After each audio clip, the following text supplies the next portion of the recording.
Happy Diwali काकू. Happy Diwali. विकतच दिसतंय, तुला येत नाही का करता? येतं काकू, बट त्याला मेहनत आणि वेळ किती लागतो. मला तर ऑफिसच्या कामातून वेळ सुद्धा मिळत नाही आणि आमच्या घरात त्या आवडीने कोणी खात पण नाही, ते तसंच पडून राहतं घरात. चला काकू, आता आम्ही बाहेर चाललो. बाय. बर बाय. काय आजकालच्या पोरी मेहनत नको, नुसतं ऐकतं पाहिजे. आण बाई आपलं. हा हा देते देते.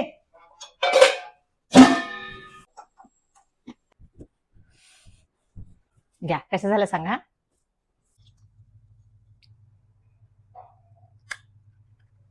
चकल्या काय खुसखुशीत झाल्या नाही त्यावेळी.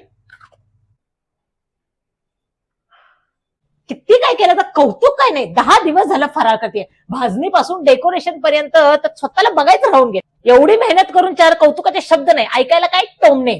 त्यापेक्षा विकत आणलेलं बरं झालं असतं. निदान ती सुखी तरी आहे, दिवाळी तरी एन्जॉय करते. फराळ घरचाच हवा. या हट्टापायी कितीतरी सुना सकाळ सकाळी जॉबला जाऊन रात्री जागून जागून फराळ करतात. तेवढं करूनही काय शेवटी ह्याच्यात मीठ नाही, हे खुसखुशीत नाही, हे माऊ पडलंय. आणला बाहेरनं फराळ, काय फरक पडतो? दिवाळी तरी एन्जॉय करते ना. दिवाळी म्हणजे काय फक्त फराळच आहे का? फराळावरनं बाईला जज करणं किती चुकीचं आहे. वर्षभर मेहनत करते, घरासाठी राबते, ते दिसत नाही तुम्हाला?